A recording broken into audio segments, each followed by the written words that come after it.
Hello dear friend आप सभी का स्वागत है अपने educational channel find job education में। आज देखते हैं अपन जो भी 3 दिन ड्यू हुआ है 21, 22, 23 तारीख को, तो उनमें क्या क्या तो उनको प्रॉब्लम आ रही है। देखो बहुत सारे कैंडिडेट हैं जो अभी टेंशन ले रहे हैं कि सर मेरे पास ये कागज़ नहीं है, ये कागज़ अभी नहीं बना, तो मेरे को क्या क्या दिक्कत आएगी, मेरे को बाहर तो नहीं कर देंगे। ठीक है, तो जो भी इनसे रिलेटेड प्रॉब्लम है, छोटी छोटी दिक्कतें, अपन उसके बारे में पूरा डिटेल से देखेंगे यहाँ पे। ठीक है, और कोई भी अगर आपको दिक्कत आए तो आप उसका सोल्यूशन किस प्रकार से करना है। तो आइए स्टार्ट करते हैं। और यदि आपने अभी तक हमारे चैनल को सब्सक्राइब नहीं किया तो चैनल को सब्सक्राइब जरूर करना ताकि कोई भी आगामी अपडेट आपको तुरंत मिल जाए। तो आइए स्टार्ट करते हैं।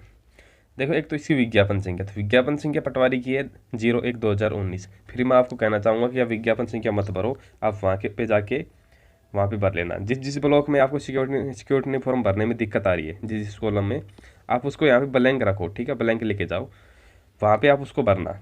आपको वहाँ पे ध्यान रखना 10:30 बजे से 5:30 बजे तक का समय मिलेगा। अब ये नहीं है कि भाई हर कैंडिडेट को फिक्स टाइम मिलेगा। 10:30 बजे आप एंट्री करेंगे, तब से 5:30 बजे तक आप अपना डीवी कंप्लीट करवा सकते हैं। यानी आपको कोई भी कागज़ से रिलेटेड प्रॉब्लम आ रही है बीच में, ठीक है, तो आप उस कागज़ को बाहर जाके भी तैयार करवा सकते हैं। ठीक है, तो आप उस कॉलम को खाली रखना है। एक चीज़ मैं आपको बताना चाहूँगा कि आप सुबह जाते ही एक ध्यान रखना, सबसे पहले आपको वहाँ पे फ़ोटोकॉपी की दुकान देखनी है आसपास में कहाँ है, क्योंकि बीच बीच में क्या है कि कोई फ़ोटोकॉपी कम पड़ जाए, ठीक है, या सिक्योरिटी फॉर्म आपका गलत भरा जाए, तो आप फटाफट बाहर जाके नया फॉर्म प्रिंट आउट ले सकते हैं। ठीक है, बहुत कैंडिडेट के साथ ऐसा होता है कि भाई बीच बीच में कई डॉक्यूमेंट उनके गलत भरे जाते हैं, फिर उनके पास कॉपी कम पड़ जाती है। तो सबसे पहले आप जाके यही काम करना है कि आप एक फ़ोटोकॉपी की दुकान देखना आसपास में जो भी नज़दीक हो। ठीक है, बीच में आपको जाने का वो टाइम दे देते हैं अगर मान लो कोई अर्जेंट काम है, ठीक है, कोई कागज़ नहीं है आपके पास, तो आप उनसे पूछ के जा सकते हैं। अब आपका डीवी देखो कैसे हो रहा है, तो हो इस प्रकार से रहा है कि भाई 10:30 बजे आप एंट्री करेंगे, तो जो जितनी जल्दी कागज़ जमा करवा देगा वो उतनी जल्दी फ्री हो जाएगा। 10:30 बजे के बाद आपने मान लो 12 बजे तक अपने कागज़ जमा करवा दिए, तो 12 बजे एंट्री करवा के वहाँ पे कागज़ दे के आ सकते हैं। ठीक है, विभाग आपका राजस्व मंडल है ही। ठीक है, 21 से 31 तक आपका डीवी चल रहा है। रोज़ 480 कैंडिडेट को बुला रहे हैं। अब देखो कौन कौन तो यहाँ पे बाहर हो रहा है, ये देख लेते हैं। डीयू में किस किस को बाहर कर रहे हैं, तो देखो डीयू में अभी तक किसी कैंडिडेट को बाहर नहीं किया है। जिसके कागज़ कम है तो उसके कागज़ भी लेके रख रहे हैं।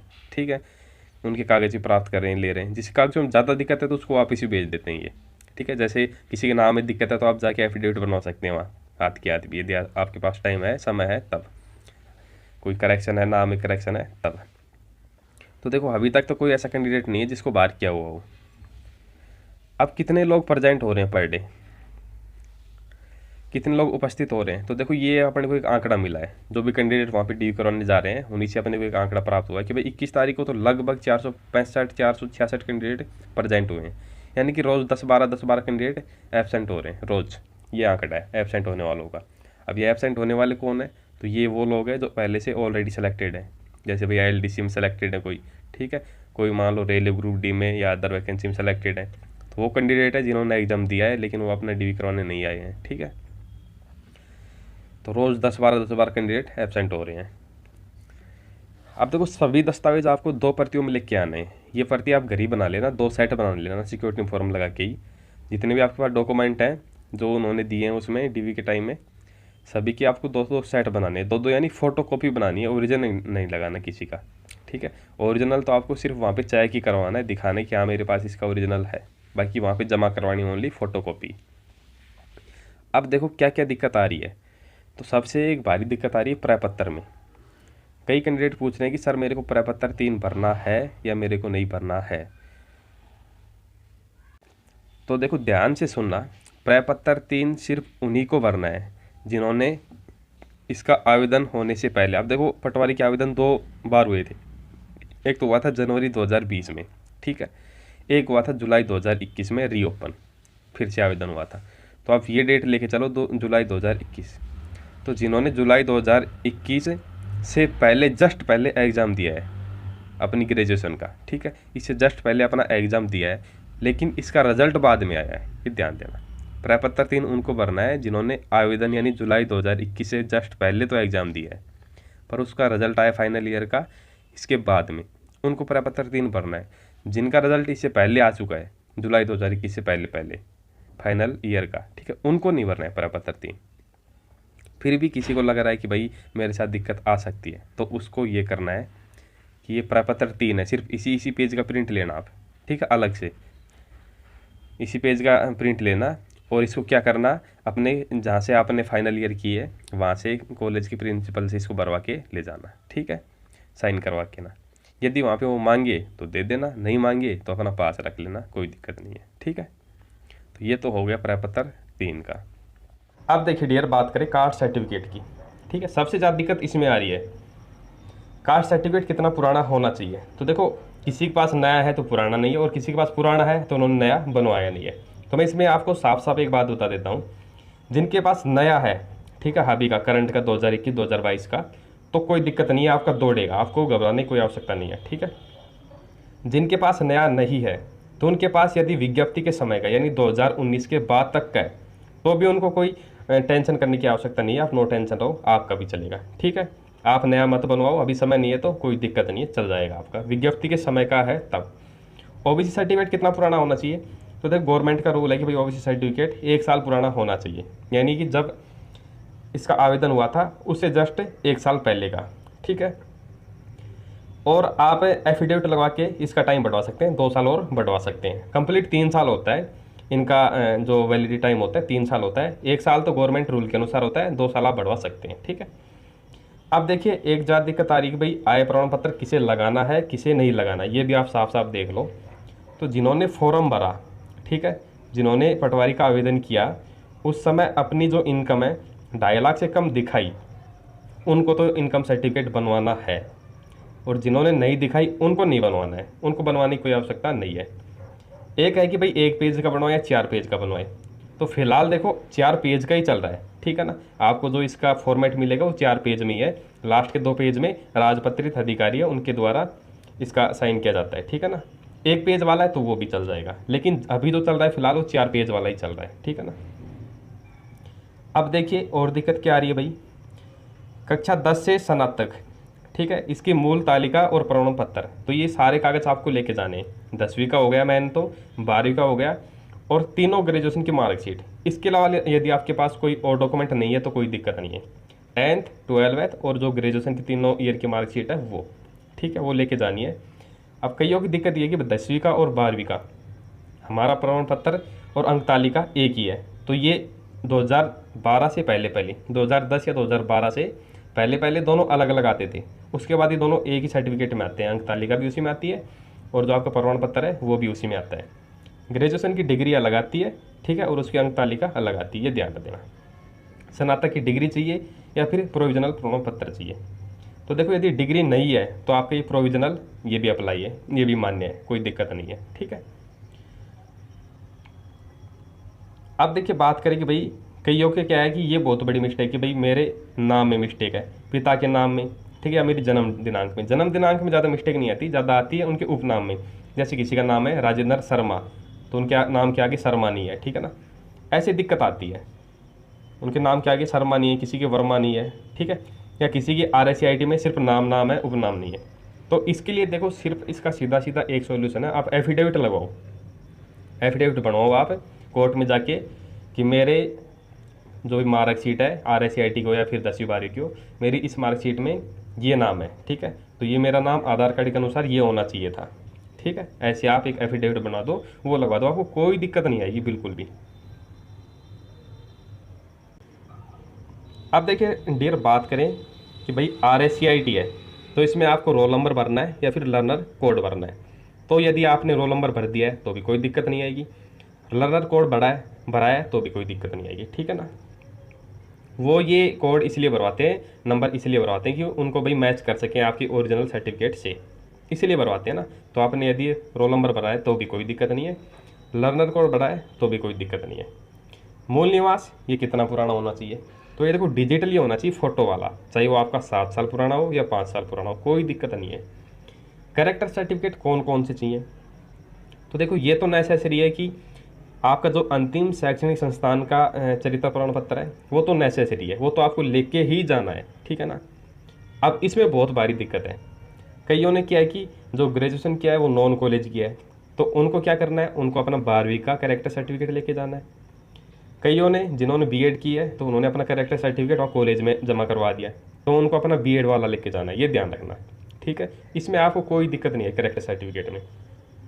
इसके अलावा 2 राजपत्रित अधिकारी से यदि आपने नहीं बनवाए तो भी कोई दिक्कत नहीं है, और यदि आपने बनवा लिए हैं तो वो और भी अच्छी बात है, सोने पे सुहागा है। ये दोनों जो येलो कार्ड पे आते हैं ये ओरिजिनल ही लगेंगे दोनों, ये ध्यान रखना, इनकी कॉपियाँ नहीं लगती। ठीक है ना। अनमैरिड सर्टिफिकेट इसकी अभी कोई आवश्यकता है नहीं। ठीक है, जो दहेज से है, धूम्रपान से रिलेटेड है, वचन पत्ता का, ठीक है, अनमैरिड का है, अविवाहित का है, तो ये आपको ज्वाइनिंग के टाइम देना, अभी नहीं देना। और एक पुलिस वेरिफिकेशन, ये भी अभी आपको नहीं देना है, ये भी बाद में ही देना है। ठीक है, जो पुलिस वेरिफिकेशन सर्टिफिकेट होता है आपका, वो भी बाद में देना है, अभी नहीं देना है। अब देखो आइडेंटिटी कार्ड कौन सा देना है, तो सबसे बेस्ट है आप आधार कार्ड लगाओ। आधार कार्ड नहीं है तो इसके अलावा पहचान पत्र या फिर लाइसेंस वो भी लगा सकते हैं, लेकिन फर्स्ट आप आधार कार्ड ही लगाइए। मैरिज सर्टिफिकेट नहीं है तो क्या करें, देखो मैरिज सर्टिफिकेट होना भी नेसेसरी है, तो विवाह प्रमाण पत्र है, मैरिज सर्टिफिकेट वो भी ज़रूरी है। यदि नहीं है तो ये इसका एक ऑफलाइन फॉर्मेट आता है, ये ध्यान देना आप, इसका एक ऑफलाइन फॉर्मेट आता है, वो ऑफलाइन फॉर्मेट आप भर के उस पर एक तो राजपत्रित के साइन होंगे, ठीक है, और फिर वो नोटेरी किया जाएगा, वो ऑफलाइन वाला ही। फिलहाल तो ऑनलाइन बन रहा है, लेकिन उसका एक तोड़ है कि भाई आप ऑफलाइन बनवा लो और उसको नोटेरी करवा लो। ठीक है, उससे भी काम चल जाएगा मैरिज सर्टिफिकेट से।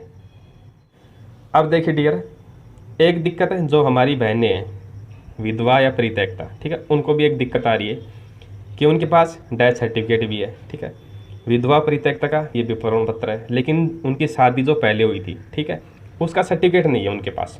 भाई किसी की शादी 2005 में, किसी की 6 में, किसी की 8 में हुई, तो उस समय क्या मैरिज सर्टिफिकेट बनते भी नहीं थे। ठीक है, ऑफलाइन वाला बनता था, ऑनलाइन ये अभी से बनने लगा है।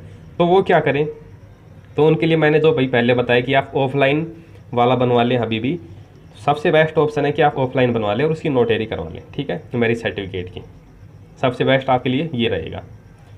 2 से अधिक बच्चों का शपथ पत्र ये आपको बनवाना है। ठीक है, कि आपके 1/2/2002 के बाद 2 से अधिक बच्चे नहीं है, इसका आपको एफिडेविट बनवाना ही है। कोविड सर्टिफिकेट कितना पुराना होगा, देखो उन्होंने साफ साफ गाइडलाइन बताया कि आपको कोविड सर्टिफिकेट लेके आना है। ठीक है, कितना पुराना होना चाहिए, 72 घंटे पहले का। ठीक है, अब देखो जैसे किसी का मान लो 25 को डीवी है या किसी का 28 को डीवी है, तो 28 वाले को क्या करना है, 26 तारीख को आप जाके ना अपना कोरोना की जांच करवा लें आप अपनी, 26 तारीख को जाके। ठीक है, 26 को आप करवाएंगे, 27 को आपके फ़ोन पे मैसेज आ जाएगा, वहाँ पे आप कहीं पे भी जाके प्रिंट आउट निकलवा लें उसका, डाउनलोड करके सर्टिफिकेट, कोई दिक्कत नहीं है। अब देखिए डियर, एक आपको एप्लीकेशन फॉर्म है, इसकी 2 कॉपी हार्ड कॉपी लेके जानी है। ठीक है, अब कईयों के दिक्कत ये है कि भाई उन्होंने आवेदन किया तो उसका प्रिंट आउट ही नहीं लिया, प्रिंट आउट लिया था लेकिन वो कहीं खो गया। ठीक है, इसके लिए आपको करना क्या है, देखो मैं आपको सिंपल तरीके से बता रहा हूँ। यदि आप फ़ोन से डाउनलोड करना चाहते हैं तो आप फ़ोन में गूगल क्रोम खोलो पहले तो। ठीक है, खोलने के बाद उस पर जो ये साइड में 3 डॉट आती है ऐसे राइट साइड में कोने पे, उन पे क्लिक करो और आपको डेस्कटॉप आइकन चूज करना है नीचे। वो चूज करने के बाद आप SSO ID खोलो अपनी। ठीक है, SSO ID खोलने के बाद आपका जो आवेदन है उस पर आप क्लिक करो। ठीक है, क्लिक करने के बाद वहाँ से प्रिंट का ऑप्शन मांगेगा, तो आपको प्रिंट का ऑप्शन देना है वहाँ से और उसको फिर सेव कर लेना है। ऐसे भी नहीं हो पाता तो दूसरा तरीका मैं आपको बता रहा हूँ, आप कंप्यूटर में खोलो। ठीक है, या फिर लैपटॉप में खोलो। कंप्यूटर या लैपटॉप में खोलोगे तो आवेदन पत्र पे जाके वहाँ पे आपको Ctrl+P क्लिक करना है। Ctrl+P क्लिक करके आपको वहाँ से उसको सेव कर लेना है प्रिंट को। ठीक है, सेव करने के बाद आप उसको प्रिंट आउट निकलवा सकते हैं। अब डियर बात करें एडमिट कार्ड की, तो एडमिट कार्ड भी आप SSO से ट्राई करना।